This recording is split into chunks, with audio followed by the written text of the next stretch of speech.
Sí, decimos que es un fenómeno biológico independiente, dinámico entre dos organismos, parasitismo, parásito y huésped. Entonces, hablamos que cuando hay la interacción, entonces en este caso simbiosis, hablamos del parasitismo. ¿Cuál es?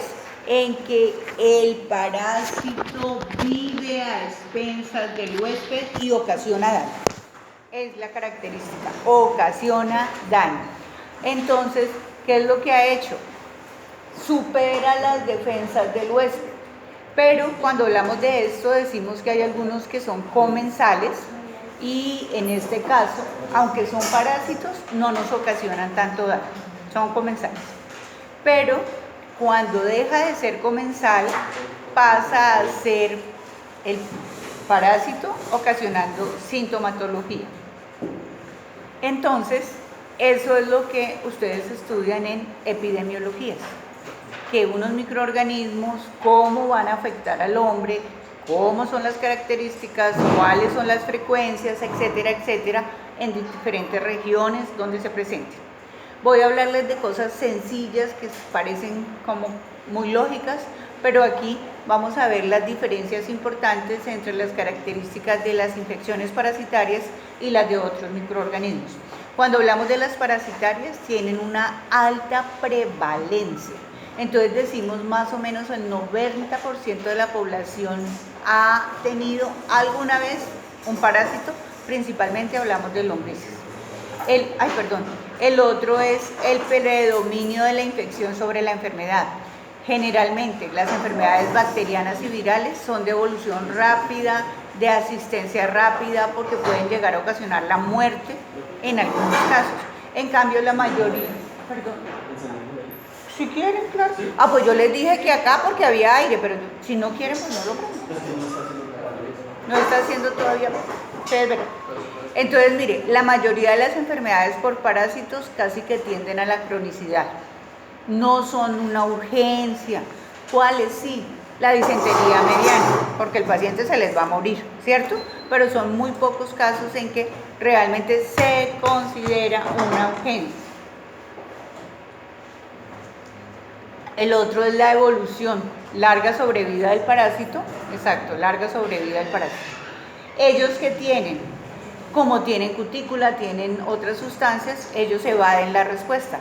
Además, ¿cuál es la principal? La mayoría de los parásitos, lo veíamos en bacterias también, en virus en uno, en el de la hepatitis C, porque ya voy concatenando.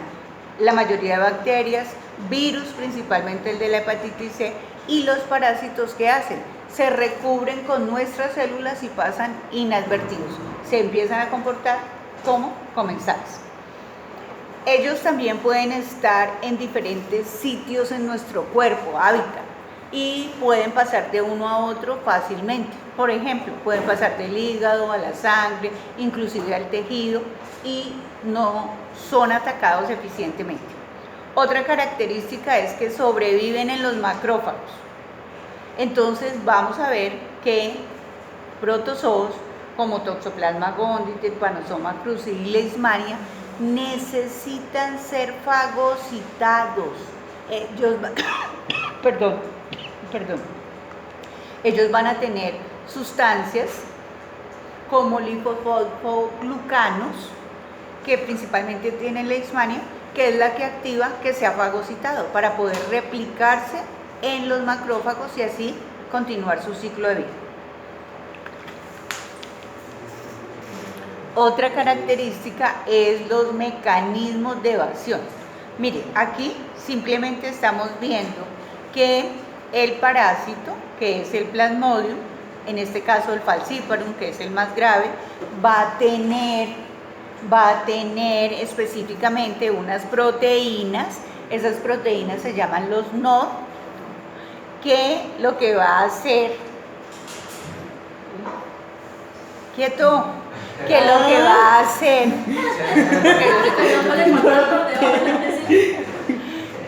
lo que va a hacer, es dañar el glóbulo rojo. Pero miren, ¿él qué puede hacer? Él es tan inteligente que lo que vamos a ver es que va a formar las rosetas.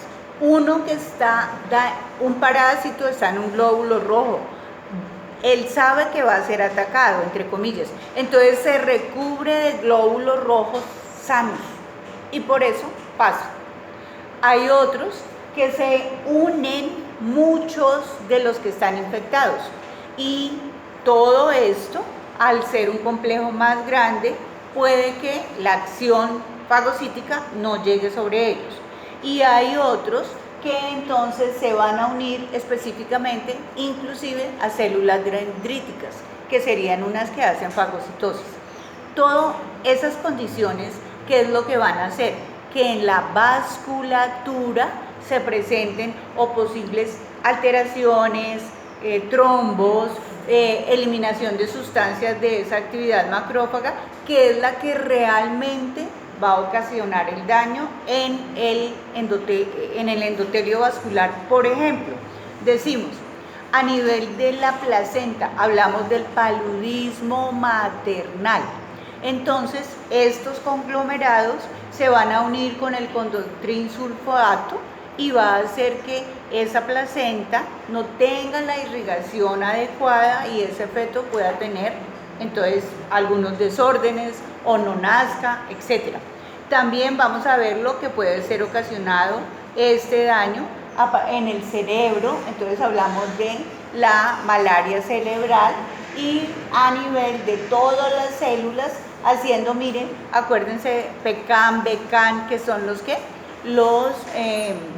moléculas de adhesión a nivel vascular, intracelular, etcétera, se unan y entonces empiezan a formar microadherencias en esos vasos sanguíneos y al final van a tener coágulos. Entonces es otra complicación. Por eso es que una malaria maltratada puede terminar en una coagulación intravascular diseminada. Entonces, algunas características. Otro, la variabilidad del tamaño. Vamos a encontrar que los parásitos pueden tener desde micras, oxiuros, hasta metros. Y a veces, ¿qué es lo que influye? No es tanto un parásito, sino cuántos tenemos, que es lo que se llama la carga parasitaria. Las diferentes estadios. Entonces, cuando hablamos de los diferentes estadios, que ya más o menos todos lo conocen, hablamos de toxoplasma.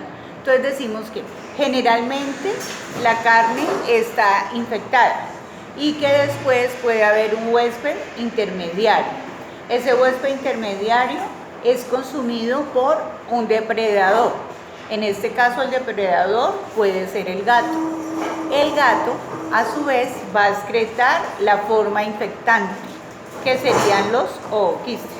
Entonces el gato, que es el huésped final, excreta los ooquistes esporulados, van a ser consumidos por diferentes animales y nosotros generalmente, pues la forma más frecuente que decimos es que nos contaminamos con las heces del gato porque hay una mala higiene, pero realmente la mayoría de las veces nos contaminamos es con carne contaminada de un animal que no está bien cocida la carne. Esa forma ha pasado a algo que se llama el bradizoito, por eso decimos los diferentes estadios del parásito. En nosotros nos afecta porque nos comemos el bradizoito. Entonces acuérdense que acá, si esa es la forma, en nosotros cambia, pero tiene un sitio hábitat específico que es a nivel ocular, ocasionando la coriorretinitis.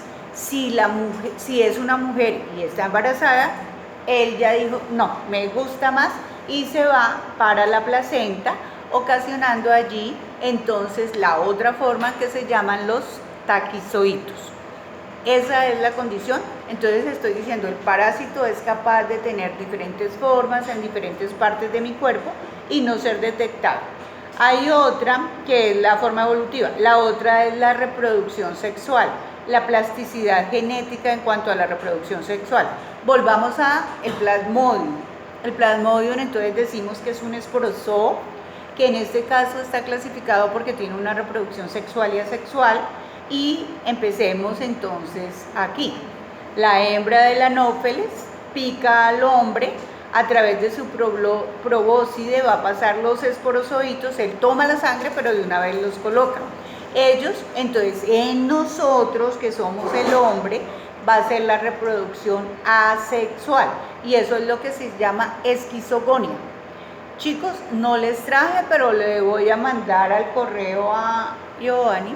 Hay terminología, porque así como pregunto en muchos parciales sinónimos o qué significa, hay más o menos 125 palabras de parasitología. Se las voy a mandar y ustedes las van llenando, al menos las miran alguna vez, ¿sí? Bueno. Entonces decimos que esta esquizogonia es en la cual llegan los esporozoitos, pasan al hígado y a partir de eso se forman unos quistes, luego los merozoitos invaden los glóbulos rojos, algunas veces esta replicación se hace doble, otra vez glóbulos rojos, entonces forman los trofozoitos, los esquistocitos, y al final en nosotros lo que la hembra de Anófeles vuelve a tomar es la presencia de gametocitos. Luego en ella toma los gametocitos, es el ciclo sexual, se llama el esporogónico, se fusionan, forma un cigoto y en su cavidad torácica va a formar el ooquiste, y luego ese ooquiste está lleno de esporozoitos que vuelve a pasar a la probóscide y son inyectados nuevamente a nosotros. Aquí obviamente esto es tipo Plaza Sésamo, chan, chan, chan, chan. Hay que hablar de más cosas cuando hablemos de eso. La importancia que tiene la inmunoglobulina E, el recuento de eosinófilos, de plaquetas, cuando hablamos de la protección frente a estos parásitos, porque recordemos que principalmente están dados porque como son grandes no pueden ser eliminados ni fagocitados, entonces ¿quién aumenta? Los eosinófilos, y aumenta obviamente la inmunoglobulina E y la interleuquina 5.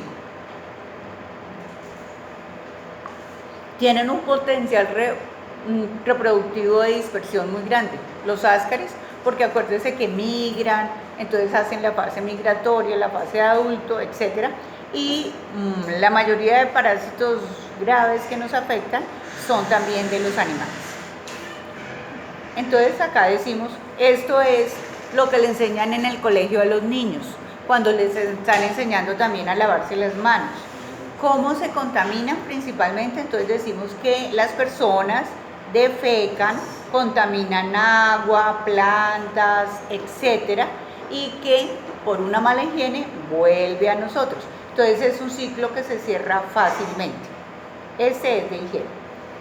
Pero aquí recuerde que les decía que cuando hablamos de los nemátodos y el hombre excreta los huevos, hay unas características. Hay unos parásitos que cuando yo los excreto, el huevo, o tengo contacto con el huevo, de una vez me voy a infectar, porque están infectivos de una sola vez. En cambio, en la mayoría de los nemátodos, tenemos que encontrar lo siguiente, que el individuo defeca y ese huevo que no está larvado todavía tiene que pasar cierto tiempo, a veces semanas, meses, en unas condiciones de temperatura, de humedad, de arena, etcétera, para que del huevo no fértil pase a un huevo fértil. El huevo fértil es cuando ya tiene la forma larvaria, y si me lo como, es el que me va a ocasionar el daño. Entonces, en algunas ocasiones, eso hay que tenerlo en cuenta. En los ciclos, acuérdense que para parásitos lo importante es saber el ciclo. Ustedes como médicos, ¿por qué les interesa saber el ciclo? Porque pueden, de acuerdo a eso, saber dónde fue que su paciente adquirió la parasitosis, cómo se contaminó, etc. Sencillo con Alplaza. Agentes que pueden ocasionar enfermedad. Físicos, ya, químicos. En el caso de biológicos, pues todos los que hemos visto, bacterias, virus, hongos y parásitos. ¿Cómo depende eso? ¿Cómo interactuamos con el parásito?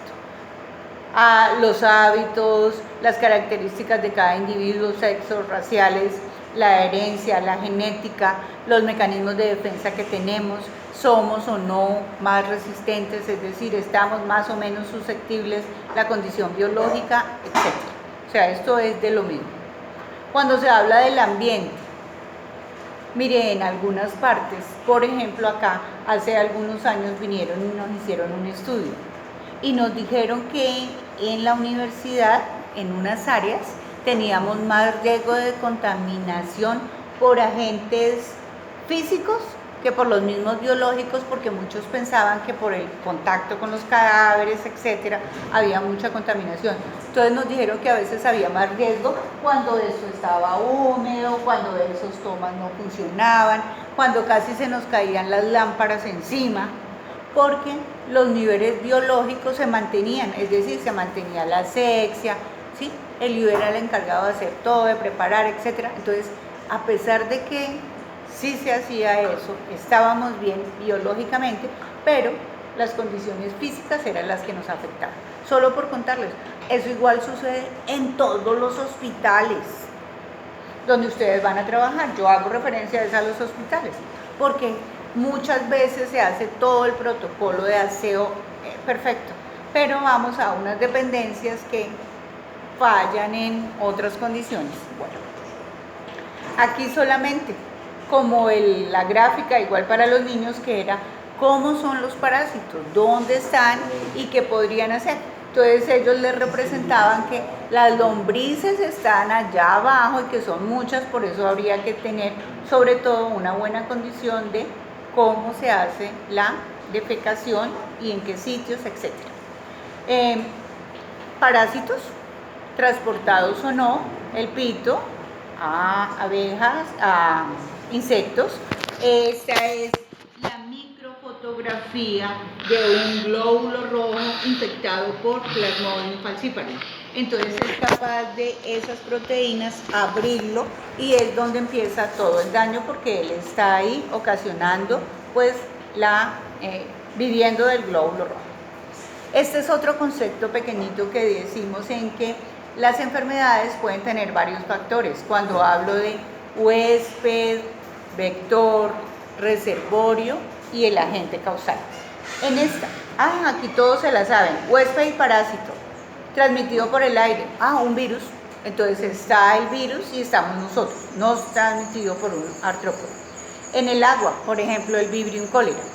En los alimentos, cualquier contaminación, colocó una fiebre tifoidea. Las venéreas, la blenorragia, que es la misma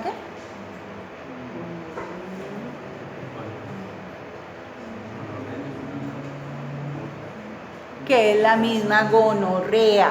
Por favor, tienen que aprenderse esos nombres viejos porque aparecen todavía en mucha literatura.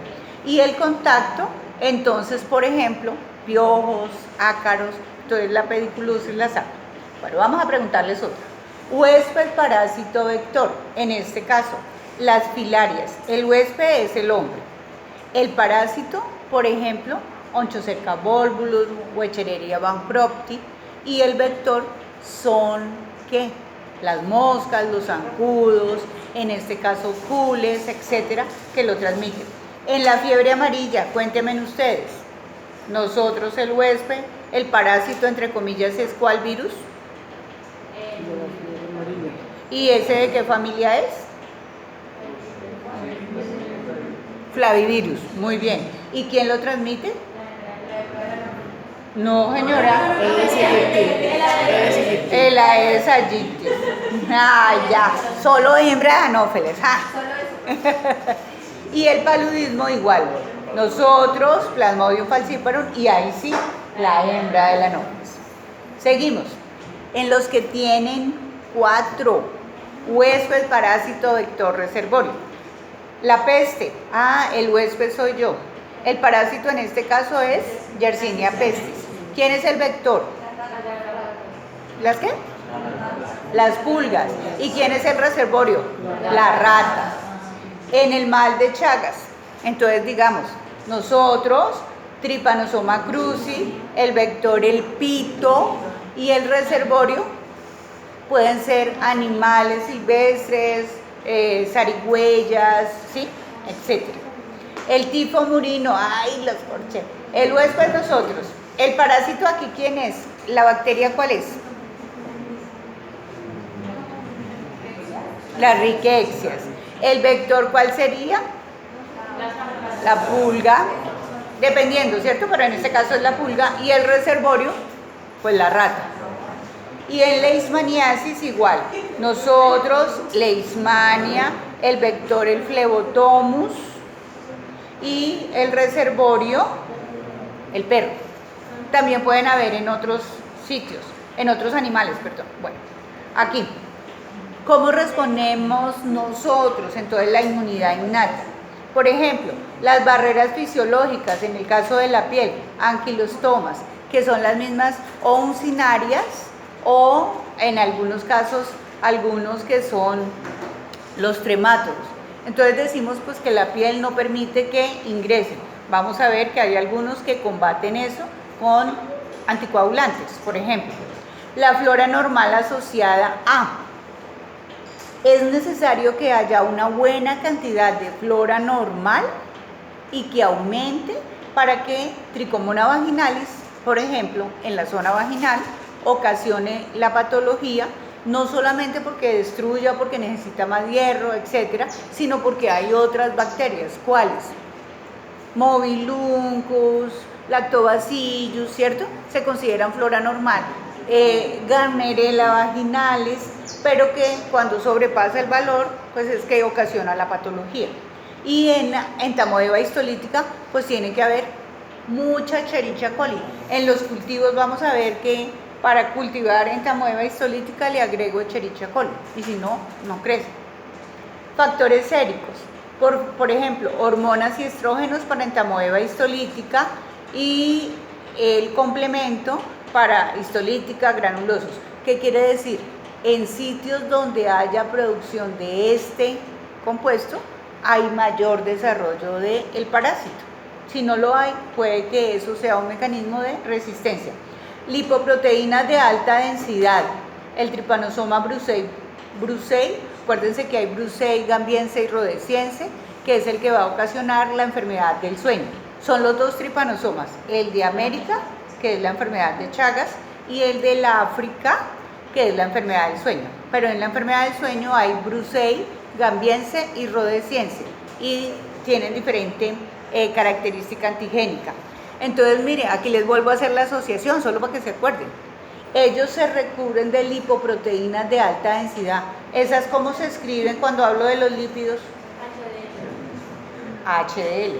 ¿Y cuál era el otro que se recubría de LDL? El virus de la hepatitis C, cuando hablábamos de las cuasi especies.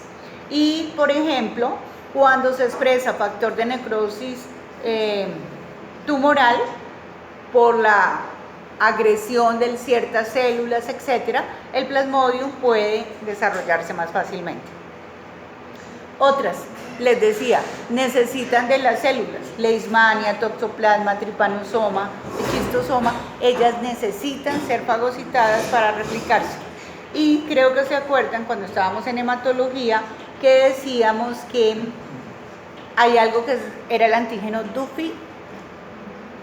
Todos los antígenos que tenemos unos que nadie estudia, pero que cuando presentamos el Duffy podemos hacer resistencia a ciertas condiciones patológicas como el Plasmodium, porque entonces ahí también vemos que las personas que tienen deficiencia de la glucosa 6-fosfato deshidrogenasa, el parásito pues no puede tomar la hemoglobina en forma adecuada y no puede vivir con las hemoglobinopatías.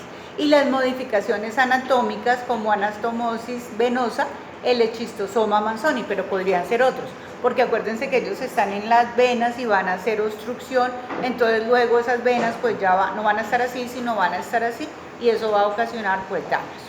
Entonces vamos a ver cómo es la respuesta de tipo inmune, hipersensibilidad, que es de lo que vamos a hablar la semana entrante.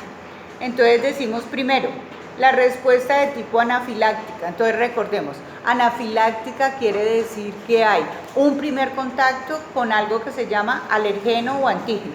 Ese primer contacto hace que se sensibilice y que haya producción de inmunoglobulina E. Luego, en un segundo contacto, quien va a actuar va a ser principalmente esa inmunoglobulina E al unirse a los basófilos o mastocitos, haciendo que ellos se granulen y presenten una reacción rápida. ¿Me va a preguntar? Bueno, entonces, un ejemplo. Ascaris lumbricoide, cuando hablábamos del síndrome de Lofer. Entonces, la forma de esas larvas inmaduras que pasan por pulmón y ocasionan toda la lesión. Cuando es un síndrome de Lofer, pero se llama eosinofilia tropical pulmonar, cuando es ocasionado por filarias, como por ejemplo Wecherecha, etc. Entonces es lo mismo, en sí es lo mismo, pero se recibe este nombre. Hay otra que es la oncocercosis. Recordemos que la oncocercosis es la filaria que ataca a nivel ocular.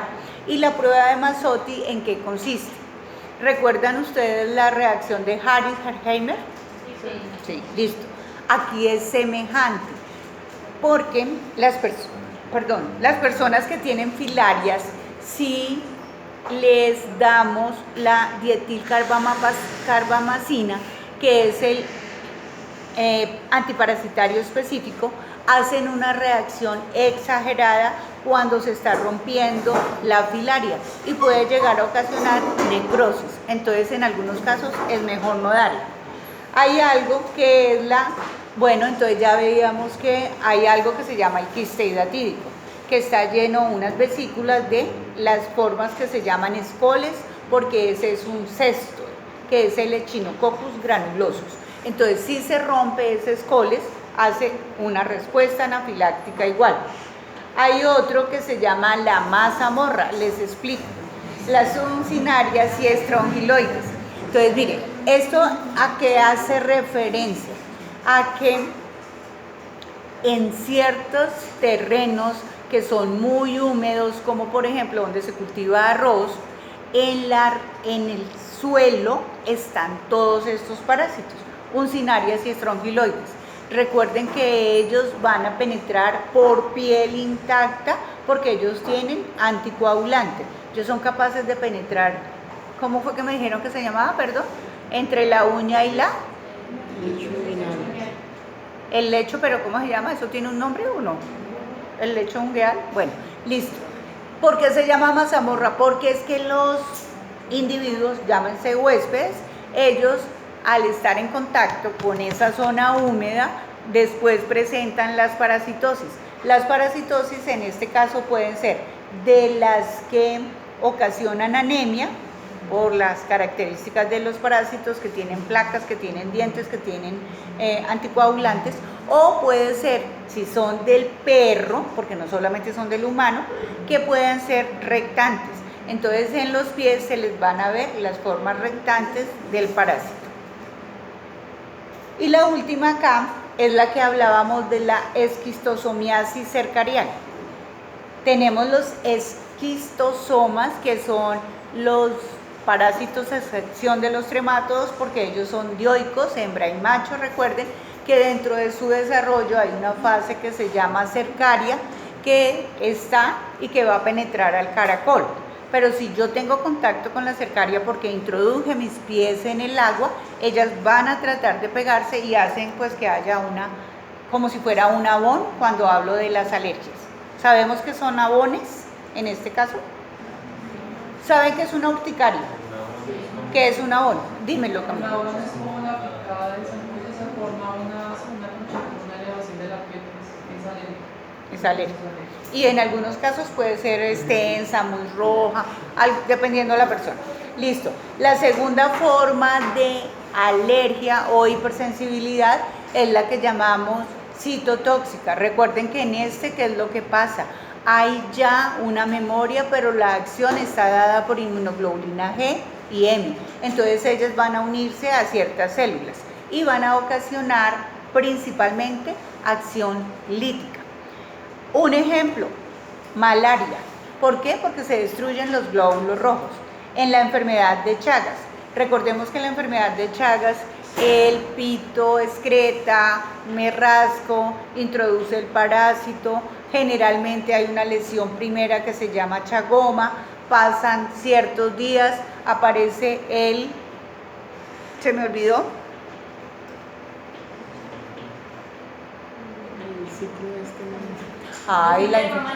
El signo de Romaña, gracias. que es una prueba de alergia frente al parásito. Pasan muchos años, no hay nada, pero luego vamos a encontrar que el parásito tiene avidez por el tejido cardíaco, entonces va a ocasionar una megalia que puede llevar a la muerte en los pacientes. Y en el Kala-Azar decimos, bueno, entonces ahí hay destrucción celular, ¿cierto? Perdón.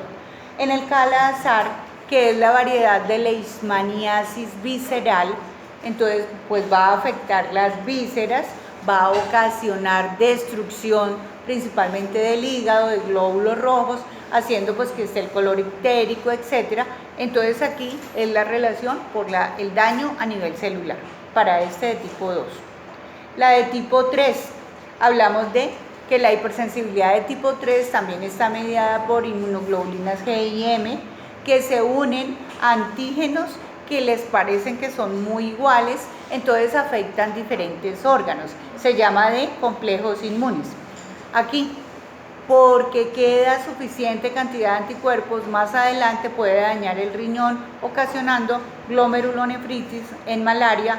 El Kala-Azar puede ocasionar también glomerulonefritis después de cierto tiempo.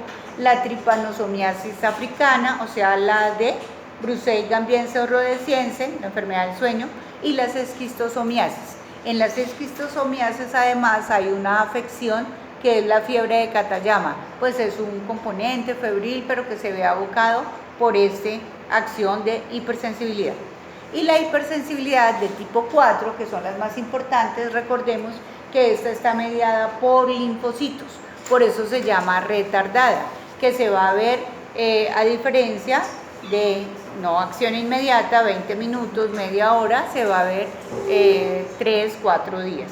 Entonces, esta es un tipo de reacción que se puede ver en la leishmaniasis mucocutánea. Por ejemplo, cuando vemos que no daña completamente el tabique. Entonces, este es uno que se puede parecer a la lepra. Esquistosomiasis, cuando se forman los granulomas y dermatitis. Y la filaria, por ejemplo, en el caso de la Wechereria bancrofti, que ocasiona la linfantiasis, entonces la linfaquitis, por el acúmulo, por el daño ahí. Bueno. ¿Cómo se eliminan los parásitos? Aquí no voy a hablarles de nada raro que ustedes ya saben, entonces decimos que pues se va a tener algo que se van a llamar desparasitantes, la gente lo llama los purgantes, pero hay gente que les llega a su consulta todavía con unas ideas locas. Ejemplo, ay doctor, es que yo tomo leche y me purgo. Él no se purga, él tiene una deficiencia. ¿A qué? A la lactosa, o puede tener cualquier otra cosa, o entonces se siente distendido, pero como él tiene diarrea, él cree que se purga. Y es que purgarse no es tener diarrea, es eliminar los parásitos, ¿cierto? Hasta ahí vamos, porque es que hay gente que entonces se toma todos los emplastos del mundo y no queda tranquilo hasta que no bota la lombriz, lo que le hacían a los niños antes. Cada vacaciones la mamita le daba el purgante. ¿Cuál es la norma hoy en día, Camilo? ¿A quién se le da purgante?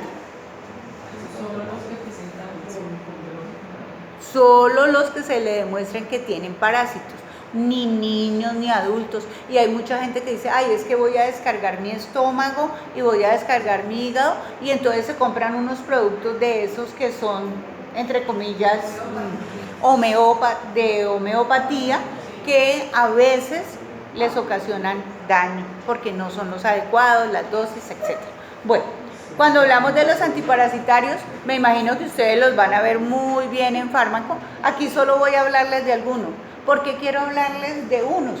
Simplemente lo mismo que ustedes estudian allá en su farmacología, dependencia, etc. Por ejemplo, los benzimidazoles, que tenemos los que ustedes usan, tiabendazol, albendazol, hoy en día de moda, el albendazol, el mebendazol, etc. Entonces, miren, puede actuar contra una gran cantidad de parásitos. Ahora toca mirar contra cuál se da principalmente, de acuerdo si es adulto, si es niño, qué dosis, sí o no, etc. Y miren los mecanismos, entonces, solo por contarles. Inhibe la reductasa fumarato en las mitocondrias. Entonces ya el parásito va a tener algo que no puede hacer su actividad metabólica, disminución de la glucosa y desacoplamiento de la fosforilación oxidativa. Por eso es que la mayoría de antiparasitarios hoy en día, lo que sale en la materia fecal son los detritus del parásito, porque él ya no ha podido comer, porque está inmovilizado, ¿cierto? Entonces inhibe las uniones, se vuelve tóxico, etc. Solo para mostrarles. Dietilcarbamazina, entonces es para principalmente las filarias, todas, pero en algunos casos la podrían dar a Ascaris y sobre todo filarias. Ese es. La ivermectina, pero también me la dan, o usted se la da a su paciente, si él dice, uy, mire lo que tengo, y la lesión es típica ¿de qué? De un ácaro, de una pulga, de un piojo. Entonces no es solamente para el ganado, pero claro que a nosotros ustedes nos dan unas dosis adecuadas, ahí también cambia. Ivermectina generalmente decimos es para el ganado, para los animales, para el perrito, no la dan para muchos nemátodos y artrópodos, y nemátodos, Ascaris, oxuro y algunas filarias. Anfotericina B. Recordemos que anfotericina B es uno de los principales antifúngicos que se usan para micosis profundas, pero para leishmania y amibas de vida libre como Naegleria es el medicamento que sirve. Otro, artemisina, es realmente contra el plasmodium, y lo que actúa es principalmente a nivel de la hemoglobina, no permitiendo que él pueda entonces tomar ese hierro que necesita. Otro importante para plasmodium, atovaquona, pero principalmente decimos que es para plasmodium, pero se lo podrían dar para otros que podrían ser intracelulares como toxoplasma y neumocistis. El bitionol, específicamente aquí se usa principalmente contra los trematos, paragónimos y fasciolas, que son las importantes para usted acá en Colombia. Cloroquina, entonces aquí cambia la acción, porque sí es para el paludismo, pero para tales formas del parásito. Por eso es que es importante cuando hablemos de paludismo, la famosa gota gruesa, que me va a reportar si tengo las formas de gametocitos o las otras formas. Y recordemos, por ejemplo, para Plasmodium falciparum voy a ver solo la forma de trofozoito, gametocito, mientras que de vivas puedo ver todas las formas de esquizontes. En este caso dice, no actúan las formas hepáticas. La eflornitina casi siempre se usa, pues no es acá, para Trypanosoma brucei gambiense, principalmente rhodesiense, que eso es la enfermedad del sueño. Podemos ver los trofozoitos, los gametocitos o las formas de esquizontes, que son las tres formas de Plasmodium. El metronidazol. Yo creo que quien que no haya ido a consulta no nos han dado metronidazol. Y a veces ustedes como médicos dicen, tiene un parásito, pues mandémosle metronidazol, pero no sabe si es Giardia, si es Valentín, no. Por la reacción nos da. Muchas veces sirve, lo importante es saber cuál.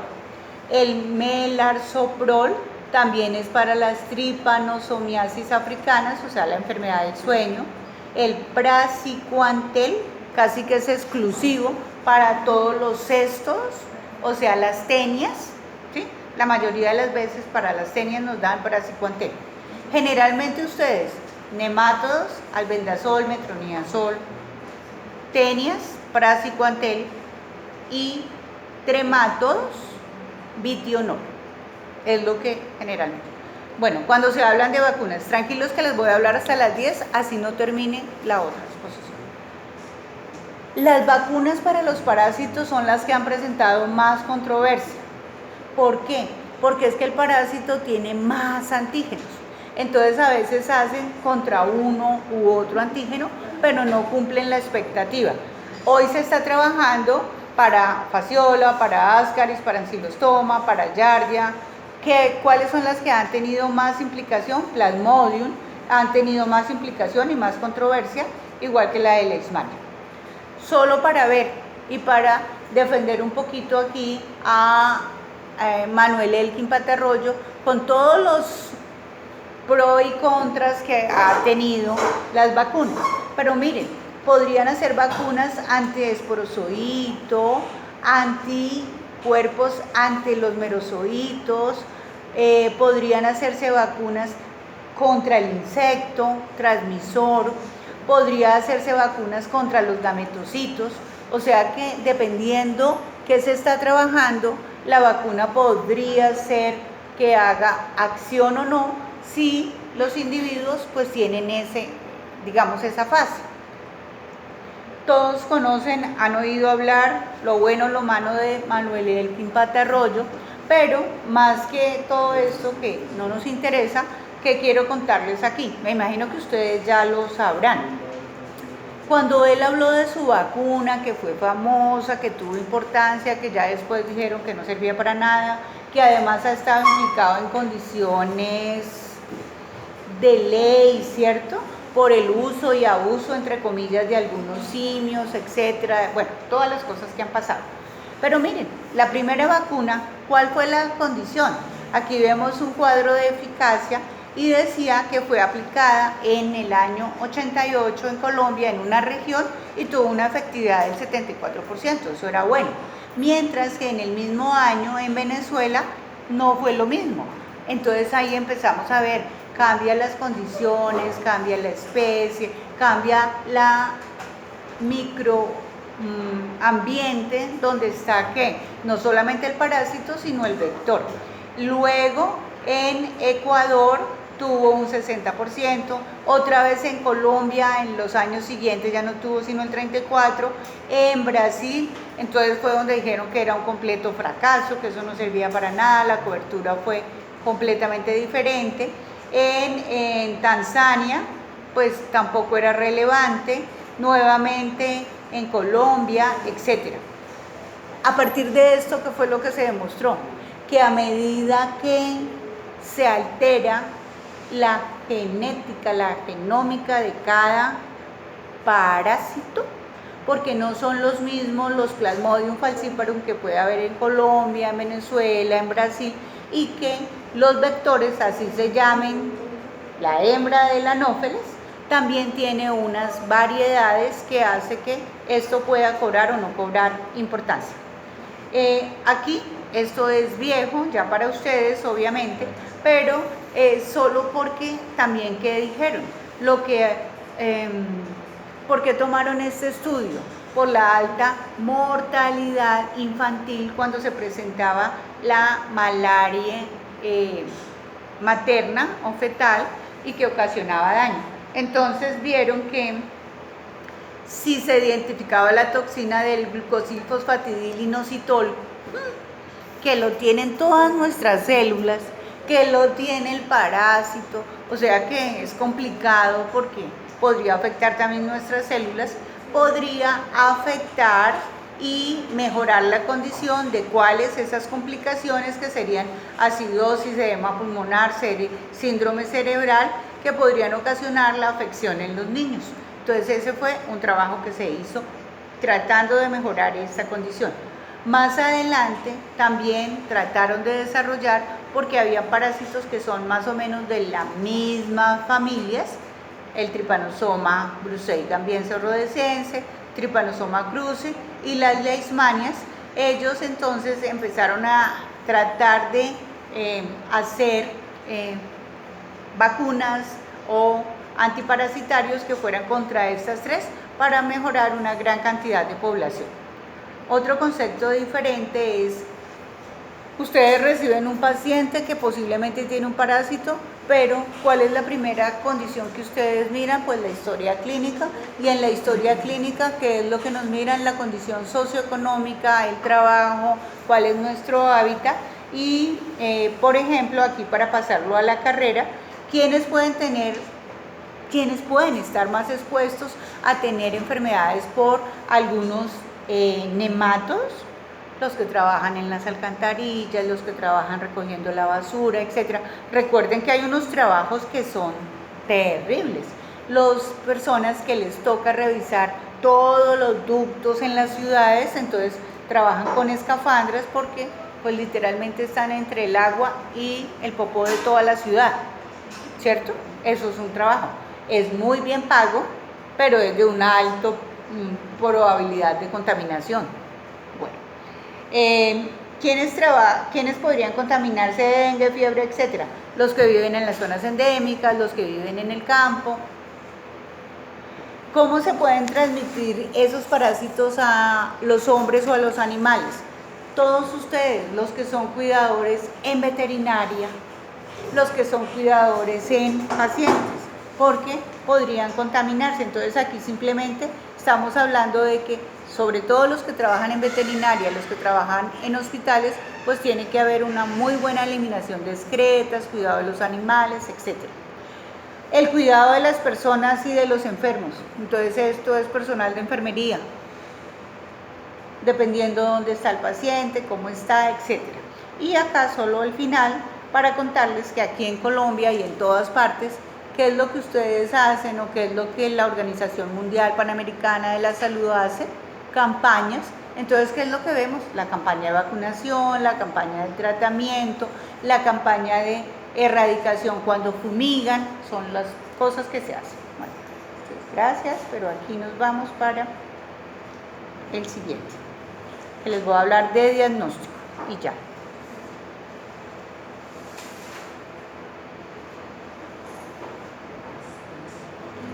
Esto también es sencillo.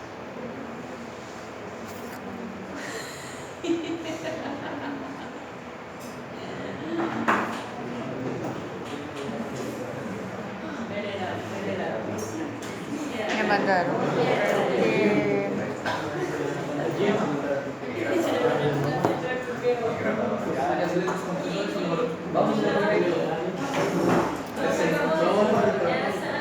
Los dormidos para más tarde, porque les recuerdo, tienen que despertarse para estudiar para el quiz de farma, de cardio. Entonces se despiertan. Sigo para poder terminarles a las 10. Cuando hablamos del diagnóstico en las parasitosis decimos, lo principal es dependiendo cómo viene la muestra. Entonces, las principales parasitosis para ustedes van a ser diagnosticadas por un coproparasitológico, que será las parasitosis que tienen los pacientes, principalmente los niños, cuando hablamos de los parásitos que están en el tracto gastrointestinal, en su intestino, y se excreta en la materia fecal. Entonces hablamos de coproparasitológicos. El otro, las de las cavidades biológicas, entonces están en los exudados. Aquí pues tendrían que usar unos dispositivos especiales, por ejemplo, el espectro, si estamos hablando de tricomona. Los tisulares, cuando están en tejido, ¿cuál es la forma de hacer el diagnóstico? Biopsia, raspado, secreciones, úlceras. Este que ya está más que dicho para ustedes. Coprológico está indicado para ver los parásitos, en este caso son los huevos. El coproscópico está indicado para ver los trofozoitos de amibas principalmente, pero obviamente si hay huevos los vamos a reportar. Y el coproscópico solo se hace a materia fecal que está diarreica. Además se debe hacer microquímico, azúcares reductores, sangre oculta, y si es la excepción niño menor de 2 años o pacientes VIH positivo, investigación de criptosporidio y el frotis rectal. Cuando se habla de los coproparasitoscópicos decimos que pueden haber técnicas cuantitativas y cualitativas. Generalmente a ustedes no les importa solo que está positivo o está negativo. Solo cuando están dando tratamiento pueden preguntar por los cuantitativos. ¿Esto a qué se debe? A que se hacen concentraciones de la materia fecal. Hace algunos años a toda muestra de materia fecal que llegaba se le hacía una concentración. Entonces se tomaba la muestra de materia fecal con solución salina, se hacía una emulsión, se pasaba por un filtro y cuando quedaba lo que quedaba ahí, que era el sedimento, se montaba con eso. Entonces lo que vamos a ver es que podríamos informar los huevos, por ejemplo, de Ascaris lumbricoide. En la secreción vaginal, entonces decimos que pasamos el espéculo. En la secreción uretral, pues no le pasamos espéculo al paciente porque no hay forma, pero se puede hacer el masaje prostático, recuerden.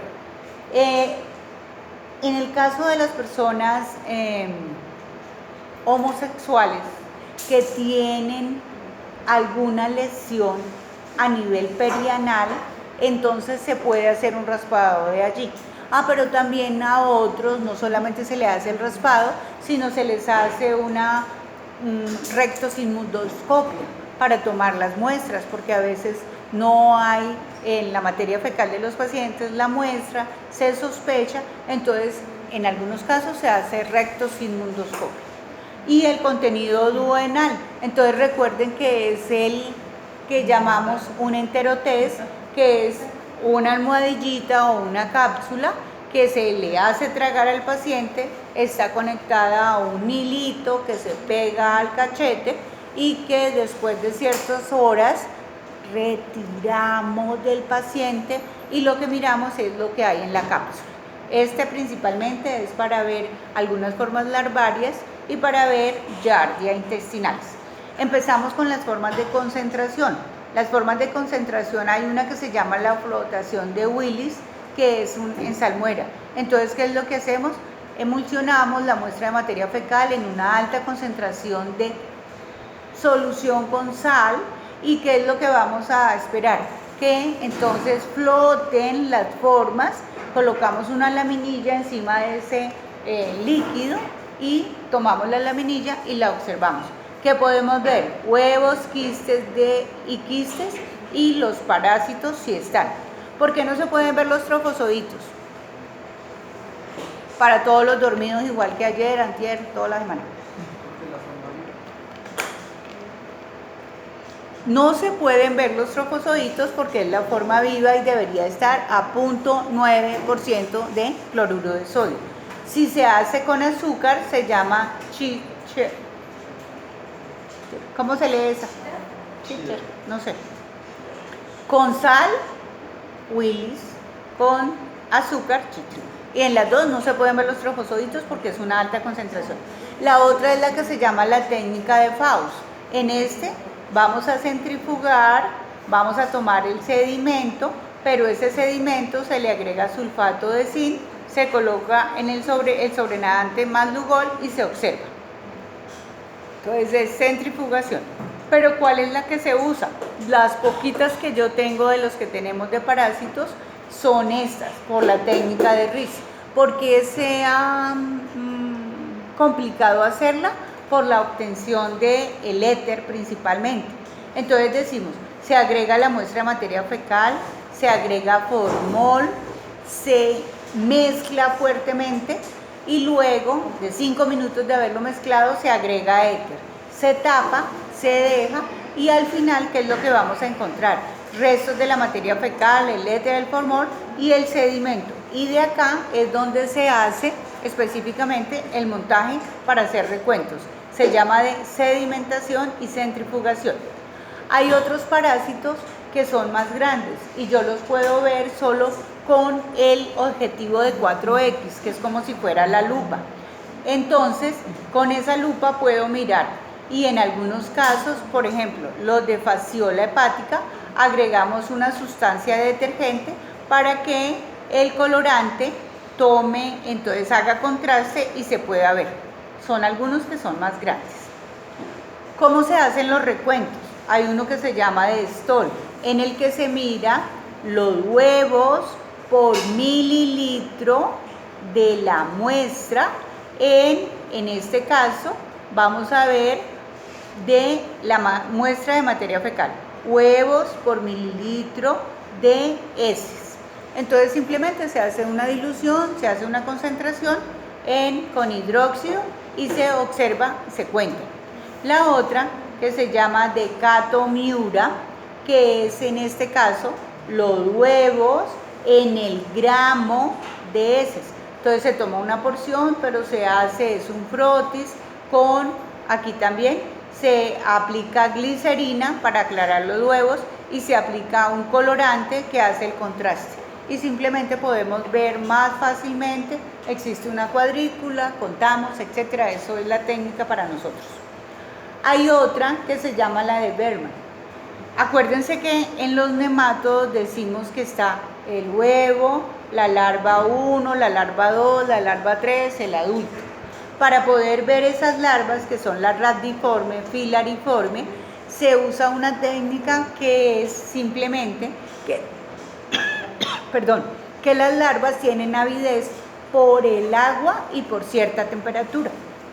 Entonces colocamos la muestra de materia fecal acá en un embudo con agua que tiene cierta temperatura. Y entonces, ¿qué es lo que van a hacer? Las larvas se van a desplazar hasta el final. Colocamos un filtro, luego abrimos y tomamos las muestras que serían las larvas. Otra forma es el de Arado Mori. ¿Ustedes se acuerdan la paleta de recuento para orina? Hagan de cuenta que es lo mismo. En esa paleta no es una paleta, sino un papel filtro en el cual colocamos la materia fecal y ella también, entonces empiezan a descender por ese papel las larvas, luego se colorea y se observa. Existe otra que son los cultivos para las formas larvarias. Estos cultivos se hacen, entonces, caja de Petri, coloco arena, carbón, agua, mezclado con la muestra de materia fecal. Tapamos la caja y ustedes recuerdan que cuando es en bacterias yo no dejo la caja boca arriba, ¿por qué? Sino la dejo boca abajo. Por el CO2, porque hay actividad. Entonces en esta, mire, es tan pequeñito y esas formas larvarias son tan microscópicas que lo que hago es que después en esa tapa donde hay esas burbujitas o esa presencia de el CO2 ahí, tomo esa, la coloreo y lo que encuentro son las larvas de Ancylostoma, Necator y Strongyloides estercolaris. Luego se colorea y se observan las formas larvarias. Otro es el test de Graham. Cuando hablamos del test de Graham, recuerden que es para ¿cuál? Enterobius vermicularis, que es el parásito que está en el tracto digestivo. La hembra en las horas de la noche desciende alrededor del ano, coloca los huevos y vuelve y asciende. Entonces los huevos los voy a encontrar es en el ano del paciente. Y no hacemos esto que está sin guantes, sino se hace entonces o con un bajalenguas o con un tubo, se coloca la cinta Scott al revés, se pega alrededor de la zona y luego se coloca en una lámina con solución salina o Lugol y voy a ver los parásitos que serían como una forma de D. Las otras parasitosis son las tisulares. Entonces decimos que podemos ver los protozoarios Entamoeba gingivalis cuando me hago el raspado, Tricomona tenas, Tricomona vaginalis, y en algunos casos para ver estos también puedo hacer con emisión de vapores porque agrego a la muestra un poquitico de yodo sublimado, lo caliento y el vapor, ahí es donde voy a ver el parásito. Las otras son por punción capilar, entonces decimos que es cuando hago extendidos de sangre, rayo, piensa coloreados para ver los hemoflagelados, por ejemplo algunas tripanosomas, etcétera, o el plasmodio, y hago la gota gruesa. ¿En qué consiste la gota gruesa? Entonces, la gota gruesa es una técnica semejante a las de patología. ¿Cuál es la principal coloración de patología? ¿Cuál es esa? ¿Cómo? Y otra para hacer las citologías, la de Papa Nicolau. Listo. Recuerden que en patología, en histología, las coloraciones no se lavan, solo se hacen a continuidad una detrás de otra. Entonces voy a hablarles de la coloración de la gota gruesa. Gota gruesa. Mi paciente sospechoso, ¿qué debemos hacer? Hay dos pruebas en microbiología o infectología en que le tomamos la temperatura al paciente. ¿Cuáles son? Una que ya ustedes saben, deberíamos tener en cuenta la temperatura. ¿Cuál?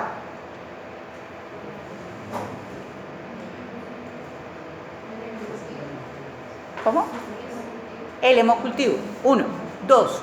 La otra es cuando tomamos la gota gruesa. Le debemos tomar la temperatura al paciente, se las debemos informar a usted. Ojalá tenga fiebre el paciente. Pues préstame tu dedo. Para la gota gruesa hacemos lo siguiente, hacemos punción capilar y esta punción vamos a hacer 3 gotas. Imagínense conmigo, estoy en la lámina, tengo 3 gotas. Con otra lámina portaobjetos voy a deshemoglobinar. Imagínense, préstame tu celular. Tu celular. No, porque está un celular, una lámina, cualquier cosa. Pues. Listo. Tengo una lámina y lo que hago es, con una lámina, con la punta, vengo y hago como si fuera un rectángulo. Estoy haciendo en los 3 igual. Esto se llama deshemoglobinar porque estoy dañando los glóbulos rojos. Se deja secar. Aquí recuerden que queda más grueso. Cuando se deja secar, los dormidos por favor la levantan o se va a lavar la cara o les dejo hasta acá. Chicos, por favor, están cansados, sé que es duro, pero tienen que hacerlo porque su semestre se va acabando.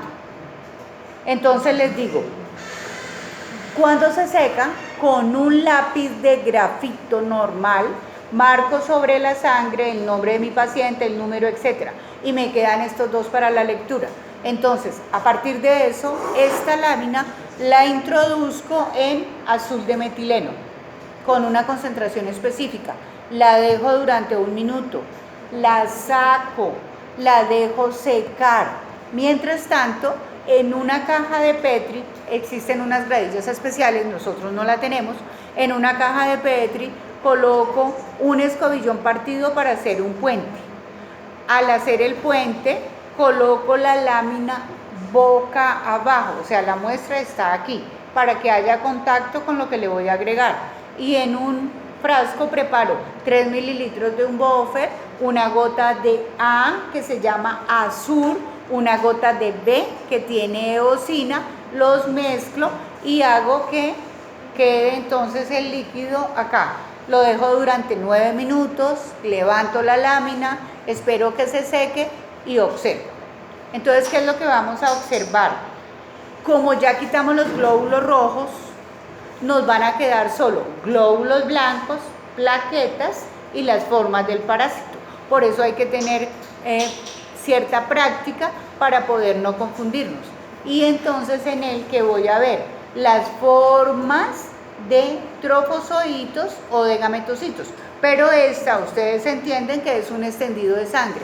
Concomitantemente con una gota gruesa hay 2 cosas más por hacer: temperatura, la técnica de gota gruesa y el extendido de sangre, porque yo puedo ver dentro del glóbulo rojo las formas de trofozoitos que se llaman las anulares o los gametocitos, y eso se informa a ustedes.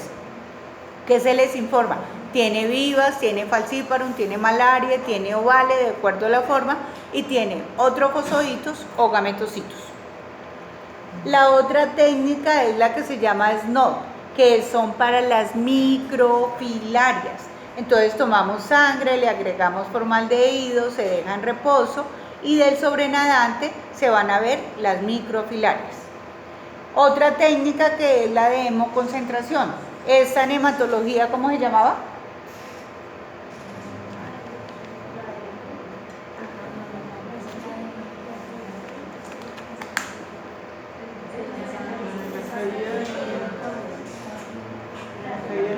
La retracción del coágulo. Listo, entonces aquí es igualita. Tomo una cantidad de sangre de mi paciente, le coloco un escobillón al contrario, voy a encontrar que debería formar un coágulo más o menos alrededor de 1 o 2 horas, extraigo el coágulo, centrifugo y en el botón que me queda en la parte inferior voy a encontrar tripanosoma. Entonces es una técnica para determinar enfermedad de Chagas. La otra que se supone ya no se hace hoy es el seno diagnóstico, pero que se hacía para estudios y que se hacía hasta hace algún tiempo. No era en una cubeta así, es en un frasquito de los de orina que tenían el pito que entre comillas estaba cultivado, no contaminado, ¿sí? Me picaba y luego ¿qué era lo que examinaban? El pito, mirándole que el intestino, si veía las formas del parásito, pues yo estaba positiva. Hasta ahí vamos. Se llama seno diagnóstico. Y para Trichinella spiralis lo hacen, pero con la rata. Ya explico. Aquí no es que pongan la rata a que me pique, me muerda, porque ya no pica, me muerda, sino que le dan parte de la carne de quién, del cerdo que están investigando que tenga la Trichinella spiralis, y entonces luego lo que hacen es sacrificar al animal. Pero aquí podría haber otras. Toman la carne del cerdo y la colocan, hagan de cuenta, ese celular y este son dos láminas, hacen esto muy fuerte para mirar, porque se podrían ver las formas que se llaman, ¿qué? El daño en el músculo, que se llama la célula nodriza. O a ese músculo del cerdo le agregan unas sustancias ácidas, hacemos lo mismo y quedan esas formas. Entonces se cuenta. Cuando es a nivel tisular, vamos a ver que es entonces las biopsias, y puede ser Kala-Azar, una de ellas que sería la leishmaniasis visceral o la amegosis hepática, en algunos casos para las filarias. Una técnica que todos deben tomar, y más si van a trabajar en el Tolima, en algún lado, la impronta. Entonces, mire, esta es la muestra específica, la técnica para la muestra de leishmaniasis cutánea o mucocutánea. Aquí vemos la lesión típica, un chancro levantado que inicia sin ningún color, que después del tiempo va perdiendo sus características porque el parásito está desarrollándose, entonces hay pues daño vascular, entonces va a haber hemorragia, el paciente inclusive se coloca, ¿cómo se llama? Aparte de pomadas, como emplastos con hierbas y todo, porque al principio la gente del campo pensaba que era un maleficio, entonces se colocaban cosas para que eso no siguiera. ¿Qué era lo que hacía? Pues sobreinfectaba la zona.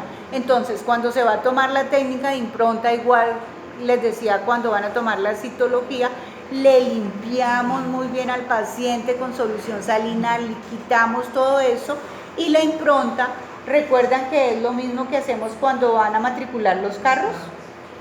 ¿Qué hacen? Nos llevamos el motor, el chasis para allá, nos llevamos el numerito.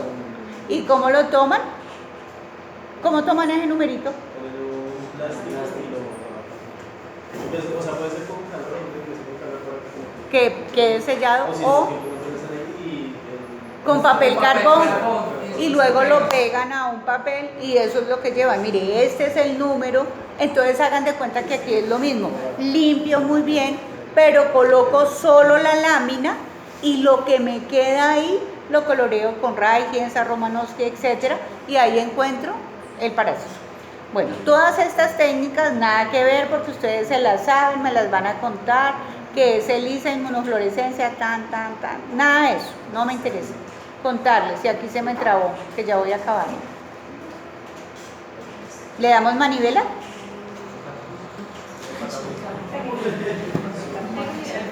Ya, listo. ¿Qué me interesa contarles? Perdón, caballero, usted también necesita tiempo para pasar. Chicos, hay unas pruebas que se llaman intradermorreacciones, son las pruebas intradérmicas, ¿cierto? ¿Para qué hay hoy en día? Para la hidatidosis, ¿se acuerdan? El Echinococcus granulosus, que es el quiste hidatídico, que si lo determinan en mí, ojalá me operen, se llama la prueba de Casoni. Para triquinosis, la de Bedman, esta es muy frecuente, se debe hacer acá, la de Montenegro, que es para determinar si tengo contacto, y es de leishmaniasis cutánea. Entonces esta prueba sí es de rigor. Se está trabajando en toxoplasma, clonorchis, etc. Se está trabajando para algunos nemátodos, se está trabajando para cestos. No son las más fuertes. En cambio, en hongos, ¿sí se acuerdan que habían para casi todos?